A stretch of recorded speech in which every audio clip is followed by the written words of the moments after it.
Olha aí, pessoal, seguimos vendo o senhor Fernando Haddad jogar a toalha, o último do governo Lula, né? O governo como um todo, a base aliada, o gabinete ministerial, esse povo todo já jogou a toalha há muito tempo. O mercado financeiro não bota fé nenhuma nessa história, mas o Haddad ainda bate o pé em relação ao déficit zero em 2024. Isso ele não mudou a opinião dele ainda, pelo menos o discurso ainda não mudou. Mas para 2025 a coisa já está virando e aquela promessa de ter um superávit, né, de 0,5% em relação ao PIB em 2025 e um valor de 1% aí, acredite ou não, em 2026, bem, o Haddad não confirmou isso mais, está tratando a coisa aqui como passível de discussão, o que obviamente indica de forma assim, eu diria bastante clara, que isso vai subir no telhado sem dúvidas, né? Embora haja aí um coro, pelo menos por parte do pessoal da pasta do Ministério da Fazenda, de que a meta de 2024 ainda vai ser mantida. Até quando? Não sabemos. Vamos dar uma olhada nesse tema, nesse assunto, mas antes não se esqueça de se inscrever aqui no meu canal para dar uma valorizada no meu trabalho, para dar um apoio, fazer o canal crescer, ser recomendado a mais pessoas. E se você quiser apoiar um pouco mais de maneira financeira, você pode se tornar membro patrocinador. Só clicar no botão Seja Membro aí embaixo, você tem acesso antecipado a esses vídeos e você pode começar colaborando com R$ 1,99 por mês. Não vai te fazer tanta falta assim, mas pode ter certeza.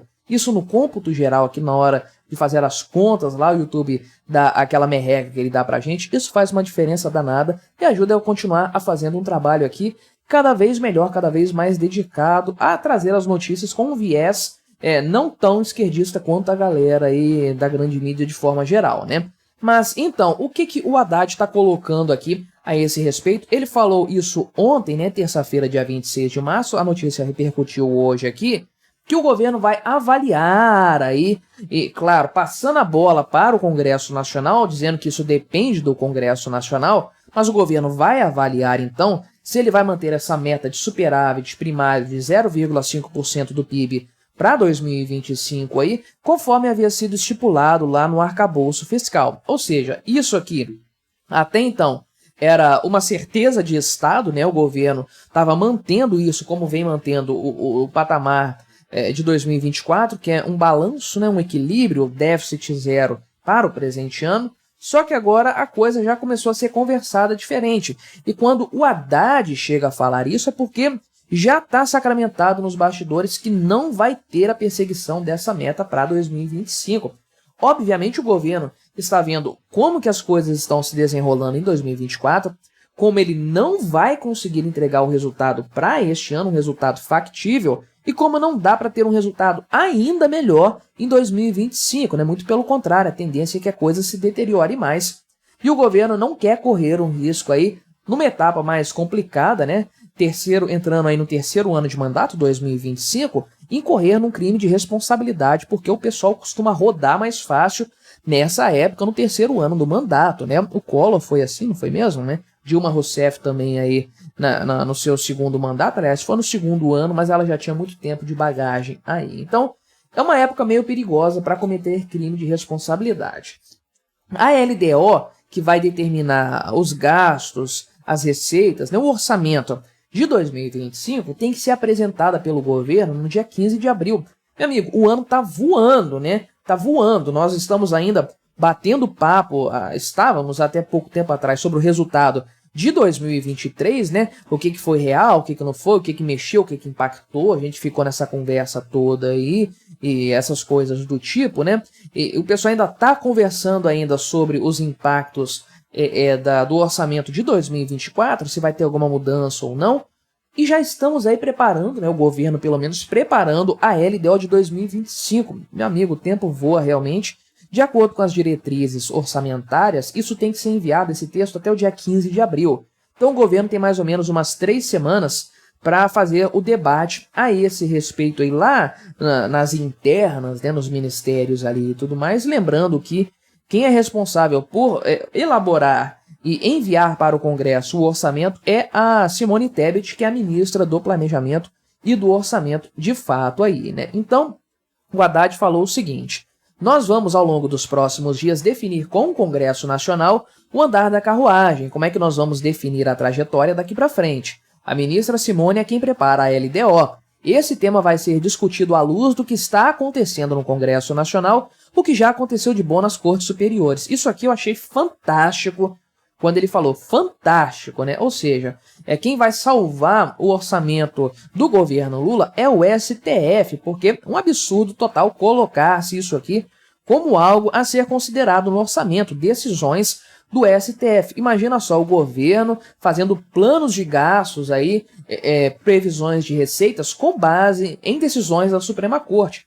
Isso é uma loucura que não tem precedentes em nenhuma outra parte do mundo civilizado, com certeza, né? Então, conforme eu adiantei aqui, o arcabouço fiscal do ano passado, aprovado no ano passado, previa um escalonamento aí, ou seja, um déficit de 0,5% em 2023, mas isso não fez muita diferença porque o Congresso já tinha autorizado um déficit maior, mas a ideia era 0,5% de déficit em 2023, déficit zero em 2024, 0,5% de superávit em 2025 e 1% de superávit em 2026, melhorando o resultado em 0,5% do PIB a cada ano aí e tudo mais. Obviamente, isso não vai acontecer, primeiro porque 2024 não vai ter o resultado esperado. 2023 não teve, não tem motivo algum, não tem razão nenhuma para 2024 ser diferente, uma vez que nós já estamos aí, tivemos em fevereiro um déficit bizarro, eu fiz um vídeo aqui no canal falando sobre isso,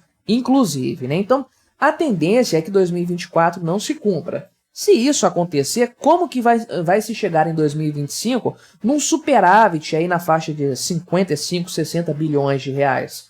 Não tem como se chegar nesse cenário. Tá achando que isso aqui é a Argentina do Javier Milei para ter superávit, né? Faça-me um favor. Então, o Haddad, é claro, tá colocando a culpa dessa história na manutenção da desoneração da folha de pagamento dos setores lá, dos 17 setores, e dos municípios também, né? E a questão do PERSE sobre como questões aí aprovadas pelo Congresso Nacional que poderiam alterar a trajetória das contas públicas, né? E ele tira o seu corpo da reta dizendo o seguinte: as pessoas imaginam que o resultado primário depende só do executivo.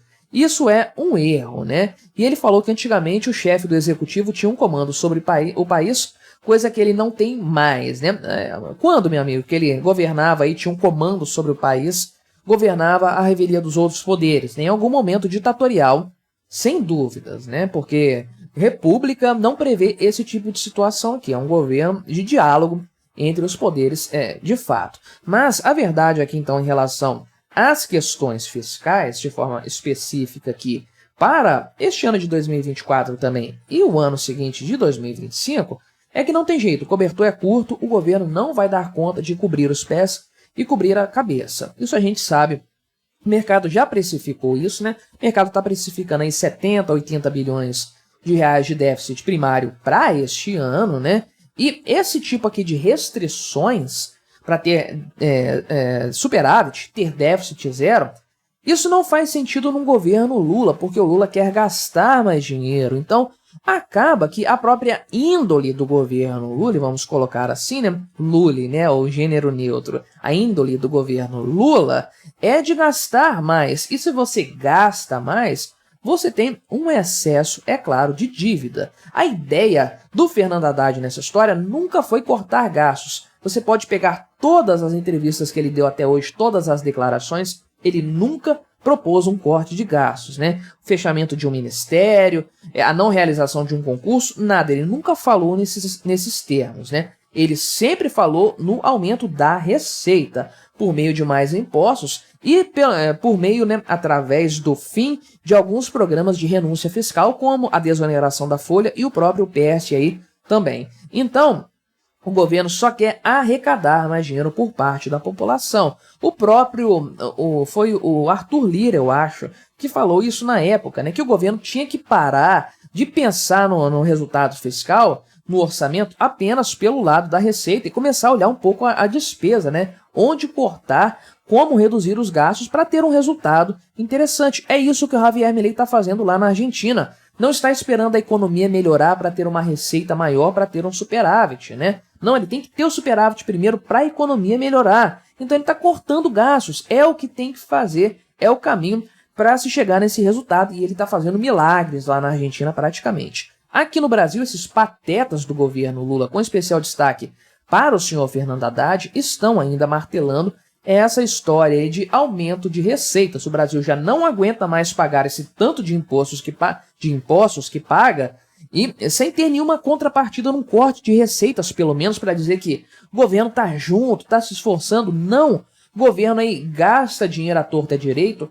Janja usando ali vestido que parece uma pamonha, comprando móveis para o Palácio da Alvorada, e móveis que já existiam, estavam só guardados, trocaram a mobília toda do Palácio da Alvorada. O brasileiro vê isso e fica revoltado em pagar mais impostos. Então, o Congresso Nacional, obviamente, vai pensar muitas vezes, antes de ceder às pressões do governo Lula e do Fernando Haddad, de forma específica, para aumentar a arrecadação, porque isso é ruim para a imagem política desse pessoal, e isso apenas empurra para frente um problema que está majoritariamente, ou na sua totalidade, eu diria, na questão das despesas, né? O senhor Rogério Ceyron, que é secretário do Tesouro, falou que o governo vai manter a meta de o déficit zerado aí e tudo mais, que não tem previsão de que isso vai ser mudado. Só que ele falou uma coisa muito engraçada aqui também, né? É importante frisar, vale a pena olhar. O seguinte: nós vamos continuar mantendo essa meta de resultado primário zero. Não há intenção de mudar, por exemplo, para menos 0,8%. De onde que ele tirou esse número aqui, meu amigo? De onde que ele tirou essa ideia de 0,8% de déficit? Para ele ter mencionado isso aqui, é porque com certeza isso aqui já está sendo conversado nos bastidores do governo Lula, esse patamar de déficit para esse ano, e ele acabou cometendo um ato falho aqui, com certeza, né? Mas então, o que você achou dessa história da meta fiscal? Você acredita que o governo vai manter isso para o próximo ano, vai revisar? Deixe o seu comentário, se inscreva no meu canal se você ainda não for inscrito, e até a próxima.